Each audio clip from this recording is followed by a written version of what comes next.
오늘은 이제 기도의 능력 시리즈 13번째 시간인데 기도와 하나님의 공급이라는 제목으로 말씀을 나눕니다.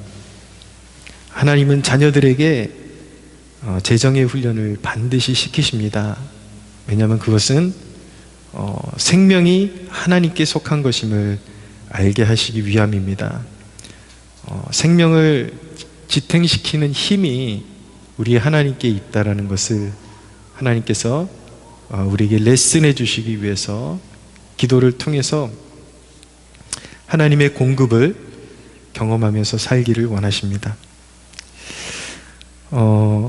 결코 가난한 자만 공급이 필요한 게 아닙니다. 이런 설교하면은 자기 자신과 별로 상관이 없다라고 그렇게 생각하는 사람들이 종종 있는데, 부자라 해도 하나님의 공급하심이 필요합니다. 그만큼의 또 감당하는 일들이 있을 거 아니에요? 그럼 제때에 하나님의 그런 수급이 이루어지고 공급이 이루어져야 또 일도 처리할 수 있고 사업도 지탱할 수 있기 때문에 이 하나님의 공급이라는 것은 모든 자녀들에게 중요한 주제라고 말씀드릴 수가 있습니다.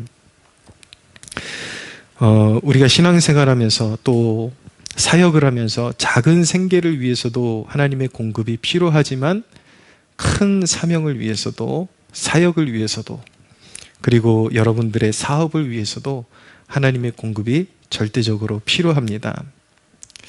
근데 하나님의 공급에 대해서 방법적으로 접근하기 전에 하나님의 성품을 우리가 이해해야 되는데, 하나님은 우리 영의 아버지가 되십니다. 우리의 아버지가 되신다라는 거, 전능하시고 능력에 한이 없으신 그분이 바로 우리 아버지시고, 다윗이 역대상 29장에 고백하는 바에 의하면 모든 주권이 그로 말미암고 모든 피조물이 그로 말미암고 망하게 하고 흥하게 하시는 분, 이기게 하시는 분, 모든 우리에게 공급을 담당하시는 분이 바로 하나님이시다라고 그렇게 고백하는 것입니다. 그런데 모든 것에 있어서 우리에게 주실 만큼 부족함이 없으신 그분이 바로 우리 하나님 아버지이십니다. 하나님은 자상하신 분이십니다. 우리가 생각하는 것보다 더 우리의 섬세한 필요를 아시고 선한 은혜를 예비하십니다. 그리고 우리 영의 아버지는 우리가 그 영의 아버지를 경외하는 마음으로 또 우리 영의 아버지를 자녀들이 잘 활용하기를 원하십니다. 용어가 경건하지 않은 용어 같지만 하나님은 우리가 어떻게 활용해? 그렇지만 그만큼 우리가 하나님을 의지하기를 원하신다라는, 그거를 더 현실적으로 표현한, 그만큼 하나님께서 우리의 필요를 채워주기를 원하신다라는 것을 그렇게 표현한 것이죠. 그래서 하나님의 공급을 받으려면 몇 가지를 실천을 해야 되는데 잘 들으시기를 바랍니다. 첫째로 기도하십시오. 원활한 공급을 위해서 기도해야 합니다. 먼저 우리가 신앙의 난제를 좀 풀어야 되는데, 성경에 보면은 좀 이렇게 언밸런스하고 좀 모순돼 보이는 그런 구절들이 함께 공존을 해요. 마태복음 6장 31절에 32절에 보면은 먹고 마시는 것에 집중하고 그런 것 구하지 말아라.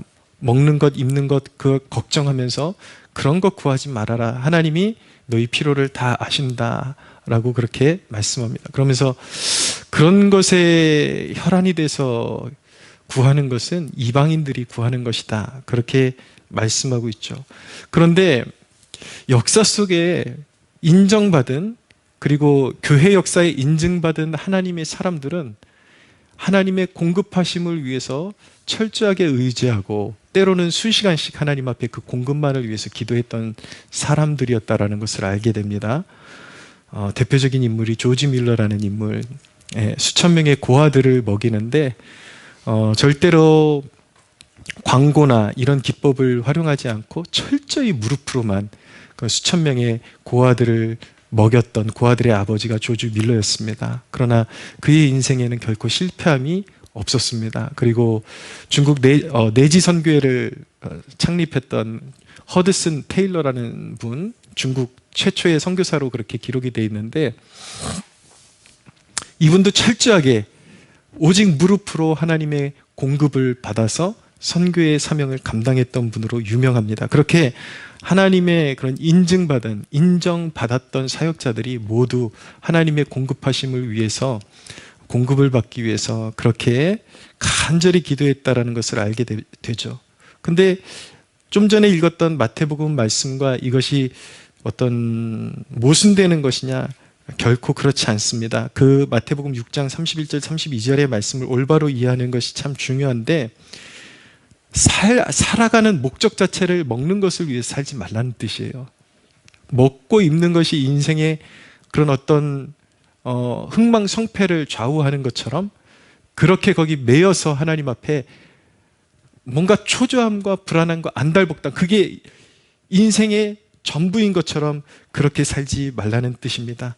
항상 그 신앙의 중심에 먼저 그의 나라와 그의 의를 구하라는 태도를 먼저 가지라는 뜻이고, 그리고 나면 하나님에 대한 공급을 신뢰함으로 우리의 필요에 대해서 감사로 구할 수 있게 되는 것입니다.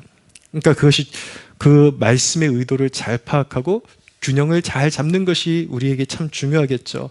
그래서 우리가 그런 아버지가 안 주실까봐, 그리고 우리 인생에 굶을까봐가 우리 인생의 주제가 아니라 하나님의 일을 우리가 먼저 성실하게 감당하고 우리 아버지가 반드시 내 인생 책임진다라는 그 믿음을 가지고, 주님께서도 주기도문에 보면은 일용할 양식을 주옵소서라고 기도하라 그렇게 말씀하고 있고, 또 오늘 말씀, 저와 여러분이 함께 읽었던 이 본문에 아무것도 염려하지 말고 다만 기도와 간구로 너희 구할 것을 감사함으로 하나님께 아뢰라 라고 그렇게 명하고 계신 것입니다.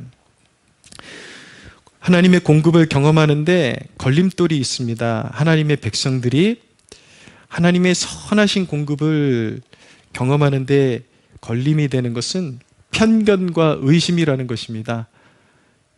이상할 정도로 이 재정에 대한, 물질에 대한 설교는 많은 의심을 받고 많은 홀대를 받습니다. 근데 그렇게 성경의 본 의도대로 설교를 하는 사람들이 사실은 매우 적어졌어요. 똑같은, 여러분들 그 착시라는 거 혹시 경험해 본 적 있습니까? 저는 어디서 그런 사진을 본 적이 있는데,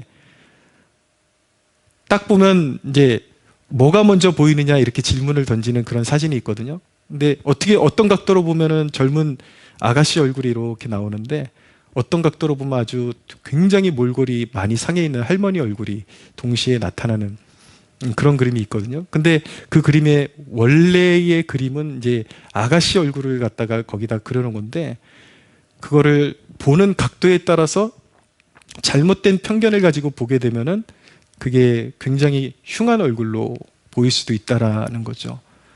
그러니까 성경의 주제를 우리가 접근하는데 그런 어떤 세상의 이론, 그리고 성경에, 하나님께서 우리에게 성경을 주실 때 그 의도를 잘 파악하지 못한 사람들이 설교했던 그 설교에 젖어 있으면 자꾸 이런 설교를 들어도 그것을 성령이 주시는 감동으로 받아들이지를 않고 자꾸 이렇게 편협한 시각으로 뱉어내려고 하는 그런 이제 폐단을 겪어야만 하는 것입니다.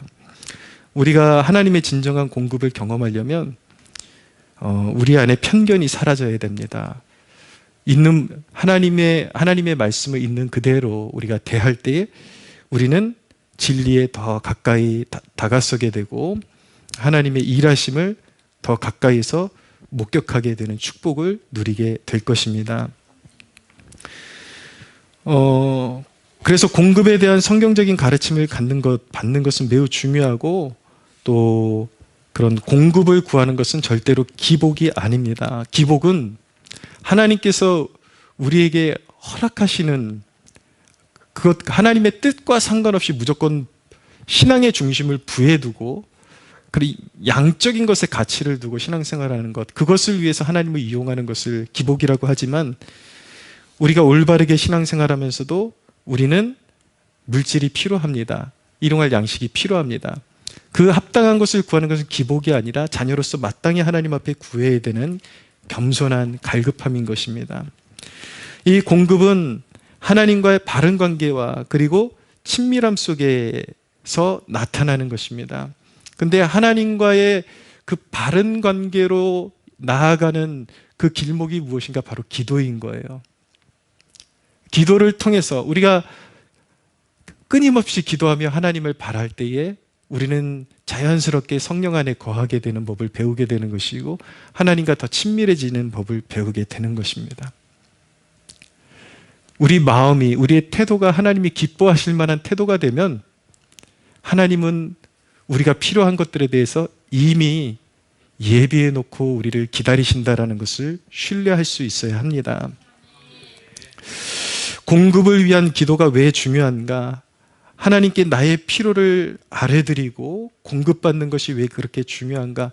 그 과정을 통해서 또 응답되는 과정을 통해서 하나님이 내 평생 믿고 따를 수 있는 분이라는 것을 그 신뢰를 쌓아가는 과정이기 때문에 하나님 앞에 공급을 의뢰하고 공급받는 과정이 그렇게도 중요한 것입니다. 근데 이 공급, 신앙에 있어서 공급하면 자꾸 사람들이 선교사, 목회자, 이 사역자들의 일이라고만 자꾸 치부를 해요. 자기는 해당 사항이 없다라고 그렇게 착각을 하는 거죠. 그런데 여러분, 이 말씀을 듣는 당신도 직장 생활하면서 때로는 그 직장의 그 월급이 너무 박봉이라 쪼들리고 어떤 5개의 일을 처리해야 되는데 한 가지밖에 처리할 여력이 없는 날이 반드시 생깁니다. 그러면 여러분 그냥 그대로 살 거예요? 하나님의 자녀들로서 그것은 수치죠.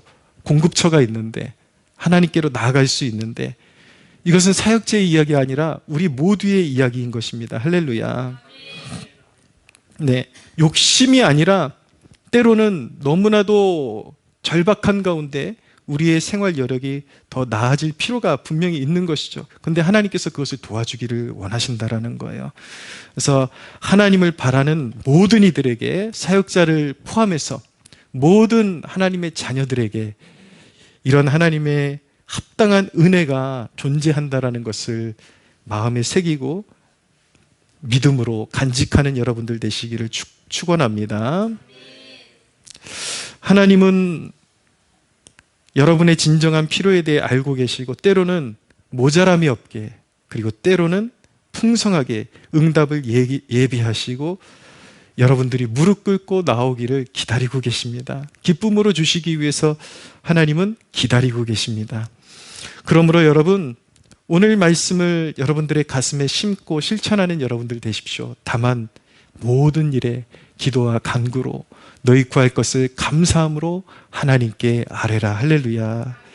하나님 반드시 들으십니다. 두 번째로 하나님께 공급받으려면 기도하며 뜻을 품으십시오. 하나님은 정욕을 위해 바라고 구하는 걸 용납하지 않으십니다. 그냥 뜬구름없이 갑자기 나 수억 원 나 필요해 이런다고 하나님께서 그것을 채워주시는 것이 아니에요.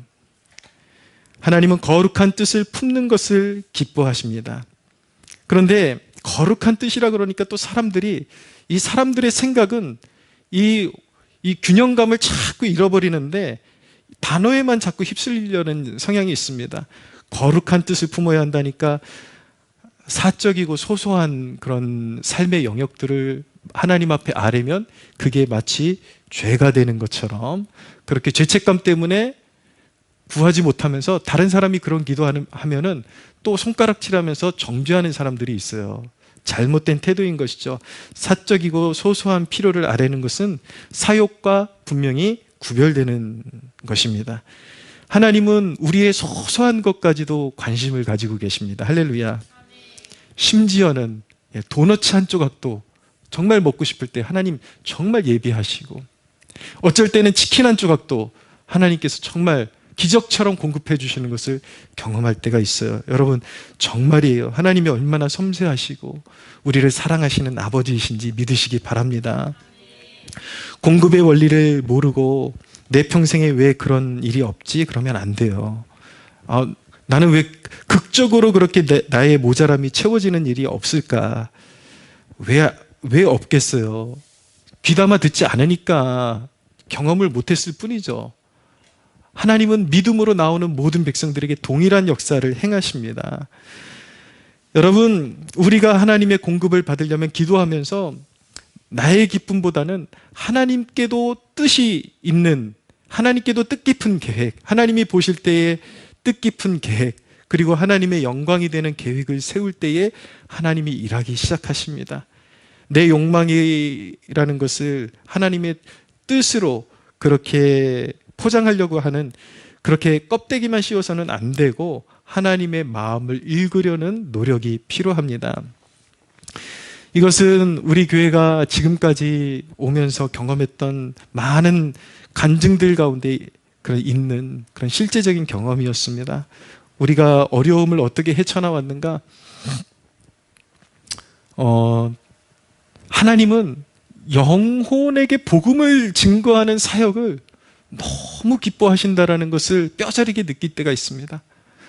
정말 교회 아무도 안 오고 재정도 없고 그럴 때 도대체 우리가 뭘 할 수 있을까? 수년 전에 그런 고민 가운데 우리 아이들에게도 복음을 증거해야 되겠다. 어른들은 끌어다 놓기 힘들어도 아이들은 먹는 거 준다 그러면 일단 오니까 아이들에게 복음을 증거해야 되겠다. 근데 아이들에게 놀이동산에서 놀아주고 이런 계획을 세우는데 돈이 없는 거예요. 어떻게 해요? 그래서 기도원에 갔죠. 기도원에 가서 기도하고 내려오는 길에 제가 운전을 하다 너무 선명하게 기억나는데 이제 그런 얘기를 주고받은 거죠. 이게 과연 될까? 지금 너무 자원이 없는데, 재정이 없는데. 근데 제가 그냥 무심코 그런 말을 뱉었어요. 하나님이 뭔가 하실 것 같아. 그냥 너무 좀 상투적이라 그럴까? 그렇지만 어떤 믿음의 말을 뱉은 거죠. 그래도 하나님이 뭔가 하실 것 같아. 아이들 보내주시는 문제부터 해가지고 재정 채워지는 것까지 하나님이 하실 것 같아. 그 고백을 했는데 정말 그 운전대를 잡고 있는데 깊은 성령의 임재를 느끼면서 하나님이 제 마음에 그런 감동을 불어넣어 주시는 것을 느꼈어요. 내가 지금 너의 그 고백을 너무 기뻐한다라는 그 감동을 주시면서 눈물이 퍽 이렇게 솟아오르는 그런 경험을 하게 된 것이죠.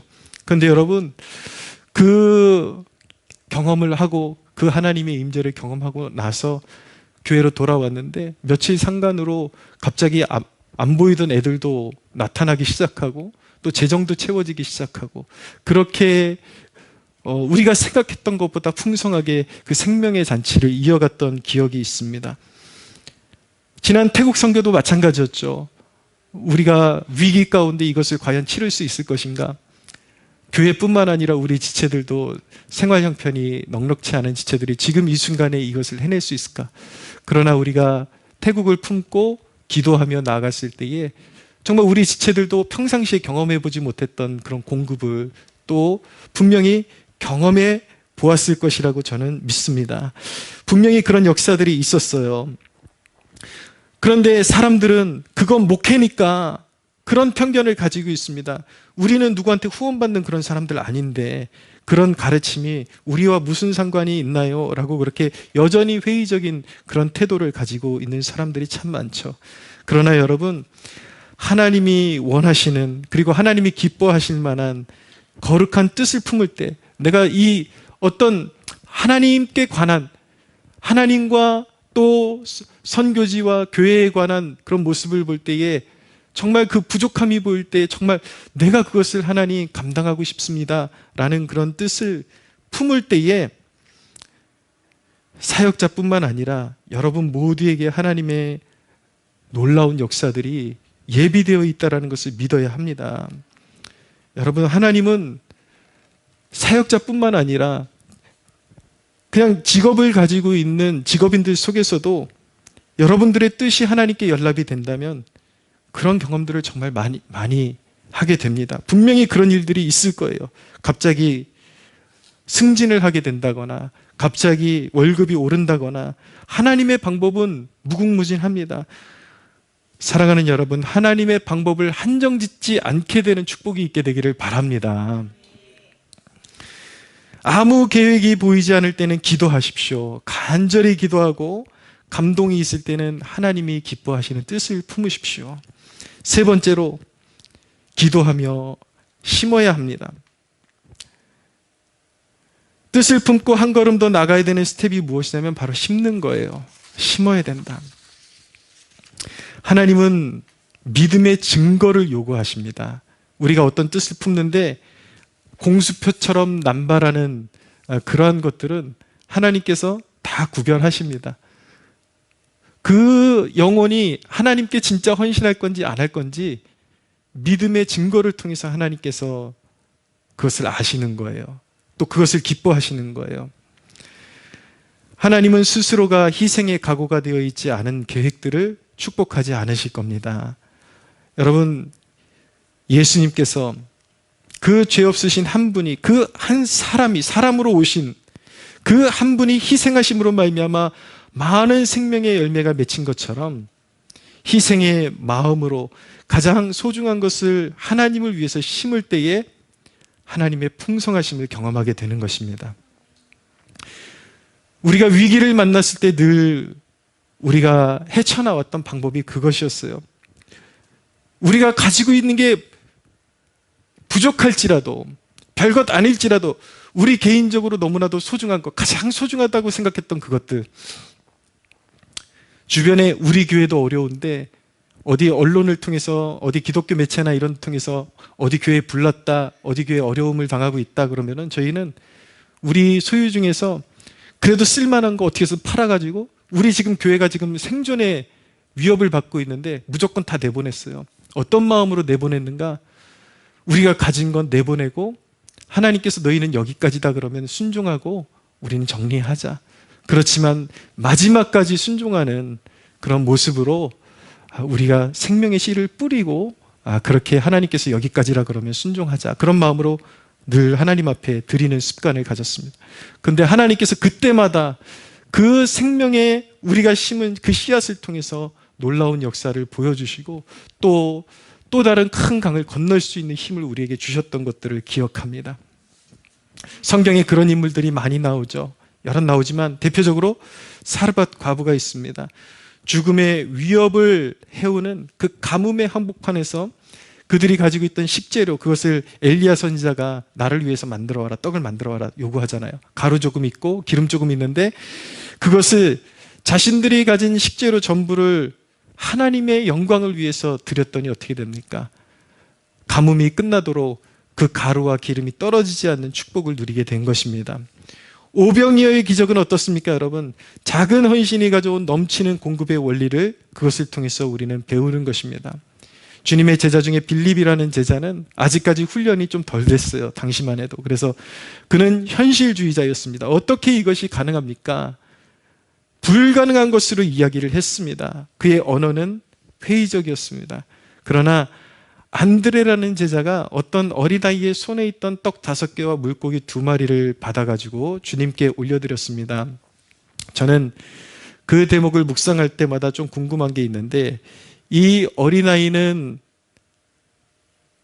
떡 5개와 물고기 2마리를 드리고 그 마음이 빼앗긴 억울함으로 가득했을까, 눈물을 머금고 드렸을까, 아니면 기쁨으로 드렸을까라는 그런 의구심이 생기더라고요. 근데 가만히 묵상해 보니까 분명히 이 아이는 기쁨으로 드렸을 거예요.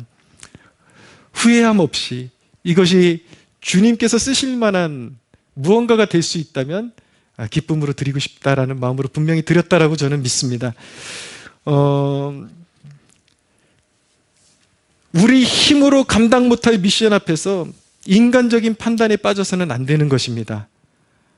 여러분, 바로 이 떡 5개와 물고기 2마리를 주님 앞에 올려드리는 것은 작은 헌신 같지만 작은 헌신이 아니라 전부를 드리는 것이었습니다. 최선을 드리는 것이었습니다. 우리가 여전히 작고 미약하다 할지라도 우리가 어떤 큰 사명을 앞두고 불가능하다고 하는 것이 아니라 우리가 할 수 있는 최선을 먼저 심으면 그것을 통해서 5,000명 먹이는 주님의 역사가 나타날 줄로 믿으시기를 바랍니다. 항상 불가능함 앞에서 불가능하다고 말하는 것이 아니라 이것이 주님의 기쁨이 되기를 원합니다 라고 고백하면서 나의 그리고 우리의 최선을 심어야 되는 것이죠.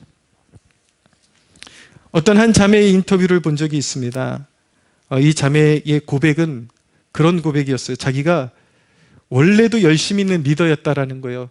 어디 모임에 빠진 적 없고 교회 모임 행사 이런 것들이 있으면 끝까지 다 열심히 있는 그런 봉사도 빠진 적이 없는데, 그런데 나중에 알고 보니까 자기가 진정으로 회심하지 못했던 존재였다라는 걸 깨닫게 되고, 어느 날 말씀과 심령의 부딪힘이 일어나면서 주님과의 인격적인 그런 마찰이 일어나면서 진정으로 자신의 삶을 주님께 헌신하는 진정한 회심의 기회를 맞이하게 되었습니다. 그런데 진짜 주님을 만나고 나니까 그렇게 열심히 있었는데도 불구하고, 모든 모임에 빠진 적이 없음에도 불구하고 그런 고백이 나올 수밖에 없었다라는 것이죠. 지금까지의 자기의 신앙은 모두 형식적이었다라는 거예요. 껍데기만 들였다라는 것이죠. 그런데 이 자매가 진짜로 회심하고 나니까 가장 각성이 일어났던 그 핵심이 무엇이었나? 재정에 대한 각성이 일어났다라는 것입니다. 시간도 느리고 다 할 수 있었는데, 사람들하고 교제하고 이런 것들은 좋았는데, 이 재정에 있어서만큼은 하나님 앞에 온전히 드리지 못했다라는 것을 그가 깨닫게 된 것이죠. 그래서 그가 진정한 회심을 경험하고 속죄하는 마음으로 자기가 그동안 모아놨던 결혼 자금을 아낌없이 하나님을 위해서 드리고, 더 나은 인생을 하나님께서 허락해 주실 줄로 믿고 1년 동안 선교지에 가서 이렇게 서포트로 헌신하는 그런 헌신을 자기가 하게 되었다라는 고백이었습니다. 여러분, 진정한 회심은 돈에 대한 태도가 바뀌는 것입니다. 여러분들이 진정으로 주님을 만나게 되잖아요. 정말 주님을 여러분들이 사모하고 사랑하는 마음이 마음에서 일어나게 되잖아요. 그러면 여러분, 돈에 대한 태도가 바뀌게 됩니다. 내 삶이 진정으로 우리의 왕이 되시는, 나의 왕이 되시는 예수님께 헌신되어져 있는지에 대한 정직한 지표가 무엇인지 아십니까? 바로 돈 문제예요. 근데 있으니까 당연히 드리는 그런 거 말고, 정말 주님의 아픔 구석구석 살피면서 버겁도록 드리고 싶은, 그리고 주님이 원하신다면 전부를 드려도 아깝지 않은 그러한 헌신의 마음이 일어나게 되는 것이죠. 사랑하는 여러분, 정말 여러분들을 위해서 자신의 생명을 아낌없이 쏟아 부으신 예수님을 정말 깊이 만나는 축복이 있게 되기를 축원합니다. 여러분들이 간혹 가다가 저와 같은 사람들, 이런 전임 사역으로 주님께 헌신한 사람들, 이런 사람들은 보통 그런 재정에 대한 연단을 많이 받고 순간순간, 모든 순간마다 하나님을 바라보지 않으면 안 되는 그런 상황 가운데 놓여 있지만, 만약에 이 말씀을 듣는 여러분들 가운데 여러분이 주님만 바라보는 전임 사역자로 헌신한 것이 아님에도 불구하고 여러분들의 재정이 메말라 있다면, 그리고 하나님의 공급이 이루어지지 않고 있다면, 그리고 어느 날 여러분들의 잘 되던 사업이 갑자기 황폐할 정도로 어려움을 당하고 있다면 무엇을 살펴야 되냐면은, 과거의 여러분들의 삶 가운데 하나님께 대하여, 하나님의 재정에 대해서 정직했는지 돌아볼 필요가 있습니다. 많은 사람들이, 많은 그리스도인들이 세상적인 논리로만 신앙을 보려고 해요. 그래서 어느 교회에 무슨 재정 비리가 있었다 이런 거. 근데 정작 자기 자신이 하나님 앞에 재정의 비리가 있을 수 있다는 것을 너무나도 많은 사람들이 깨닫지를 못해요. 영적 횡령이라는 거 아십니까, 여러분? 여러분들이 지나온 날 동안에 하나님께 마땅히 드려야 될 것들에 대해서 드리지 않고 여러분들이 개인적으로 독식을 했다면 그것은 영적인 횡령인 것입니다. 여러분들이 진정으로 하나님께 원활한 공급을 받고 싶고 하나님께 큰 축복을 받고 싶다면 과거부터 온전히 청산해야 되는 것입니다. 과거의 물질에 대해서 정직하지 못했던 것들 철저히 회개하고 지금부터 새 마음을 받아서 하나님 앞에 정직하게 재물을 사용할 수 있어야 여러분들에게 선한 공급이 원활하게 이루어짐을 깨닫는 축복이 있게 되기를 바랍니다. 사람들이 복을 받지 못하는 이유, 여러분들 다 이유가 있어요. 여러분 기억하십시오. 다 이유가 있습니다. 대부분 자기에게 부여하고 하나님께 인색하기 때문입니다. 예를 들어서 교회에 무슨 선한 사업이 있다, 너무나도 중요한 그런 일들이 있다 그러면 너무 인색하게 갖다 바쳐놓고서 자기를 위해서는 잘못된 투자인데도 불구하고 자기의 전부를 걸 정도로 다 투자해버리는, 자기를 위해서 통이 너무 큰 거예요. 위험성이 있는 걸 알면서도 하나님을 위해서는 그렇게 통 크게 써본 적이 없는데 자기를 위해서는 모든 위험성을 감수하고 이것만 잘 되면 대박 터질 수 있어, 그런 마음을 가지고 전적으로 투자하니까 그게 여러분 축복이 될 리가 없는 거죠. 깨닫는 축복이 있게 되기를 바랍니다. 여러분, 마지막 권면입니다. 평생 가난하지 않고 주님이 여러분들의 삶을 든든하게 세워가실 때에 그것을 잃지 않고 선한 일을 잘 감당할 수 있는 주의 백성이 되려면 하나님이 여러분들에게 만약에 풍성하게 주셔도 검소하게 사십시오. 할렐루야. 너무 중요한 거예요. 사는 수준이 올라가게 되면은 그 자기가 속한 그 사회에서 빠지지 않는 품위 유지를 하려고 사람이 기를 쓰게 됩니다. 그래서 그냥 평범하게 옷 입고 먹고 살아도 되는데 과소비를 하게 되죠. 그 수준을 맞추기 위해서. 근데 씀씀이가 너무 커지니까 잘 살아도 늘 벅차다라는 소리가 나오는 거예요. 아, 벅차다. 아, 벅차다. 근데 여러분, 그게 죄라는 거 알고 계십니까? 하나님의 영광을 위해 쓰여야 될 그 돈들이 필요 없는 자기 입으로 다 들어가고 있는 것이고, 자기 그 겉옷으로, 여러분, 무슨 메이커가 좋냐, 무슨 메이커를 사면 돼가 안 돼요, 이런 얘기가 아니에요. 내가 어떤 메이커라 할지라도, 어떤 옷이라 할지라도, 어떤 물건이라 할지라도 내가 살 수 있는, 내가 서민적인 위치에서 살 수 있는 수준이라면 되는 거예요. 잘 쓰고 난 거 요즘은 또 중고로도 살 수 있는 거잖아요. 그런데 이야기하는 것은 무엇이냐면 품위 유지를 위해서 남만큼 살아야 된다. 남만큼 소유해야 된다. 실질적으로 지출이 너무나도 벅차게 자기 수준에 안 맞게 계속 쓰는 것, 이것이 죄악된 태도라는 것이죠. 여러분들 가운데 나발과 같이 많이 벌어갖고 오로지 자기만을 채우는 그런 어리석은 인생이 한 사람도 없게 되기를 바랍니다. 예, 하나님 영광 위에 쓸 게 없어요. 다 자기, 나, 내 가족, 내 새끼들, 다 그런 것들. 여러분, 검소하게, 그러니까 짠돌이가 되라는 게 아니에요. 짠돌이하고 또 검소한 건 달라요. 불필요한 데 쓰지 말고 하나님의 영광을 위해서는 또 통 크게 쓸지도 알고. 할렐루야. 예. 사랑하는 여러분, 진짜 부유한 사람은 하나님과 좋은 관계를 누리는 사람입니다. 하나님의 당신의 선한 계획마다 이루게 하시는 그 공급을 허락해 주시기를 주님의 이름으로 축복합니다. 우리 19절 같이 한번 읽고 마치겠습니다. 19절 또박또박 같이 한번 읽고 정리하겠습니다. 시작. 나의 하나님이 그리스도 예수 안에서 영광 가운데 그 풍성한 대로 너희 모든 쓸 것을 채우시리라. 아멘. 할렐루야. 예, 믿고 기다리십시오. 구하고 기다리십시오. 반드시 역사가 있을 것입니다. 기도의 자리로 나가겠습니다. 오 주님, 우리에게 세상의 기반이 흔들리는 와중에도 흔들림 없는 재정의 기반을 우리에게 허락해 주셨습니다. 그분이 바로 우리 하나님이심을 믿습니다. 부여하시고 능치 못할 일이 없으신 우리 하나님 아버지, 모든 선하고 좋은 것들이 우리 하나님 아버지께로 말미암는 줄로 믿습니다. 아무것도 염려하지 말고 다만 모든 일에 기도와 간구로 우리의 필요를 아버지 앞에 아뢰드릴 수 있도록 도와주옵소서. 의심 없이 주님께 아뢰드릴 때에 하나님의 선한 공급이 이루어지게 하여 주시옵소서.